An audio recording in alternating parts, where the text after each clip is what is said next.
In today's metals markets, let's take a look at copper futures as they're rebounding today. Copper futures coming off of 3 days of selling pressure to trade higher today, up about 1% or just over 1% at the 3.723 level. As the markets are stemming some of the recent selling pressure, although copper futures are coming off some of the lowest levels over the last 3 months before finding some higher price action today. And when you look at the driving factors, it appears there's some repositioning taking place ahead of the U.S. Inflation data throughout the week, starting tomorrow with the U.S. CPI data. Also later in the week, we have PPI data, as well as some other data points that the market is keying off of as far as the Fed and how the Fed will interpret those numbers. And I think that that's one of the factors contributing to the higher price action we're seeing in copper after some pretty heavy selling pressure, really.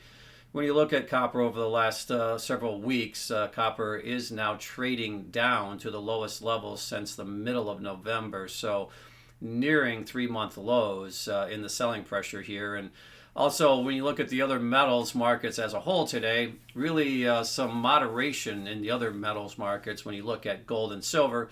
Gold slightly lower on the session, but pretty much still in the range it's been in for the last several months.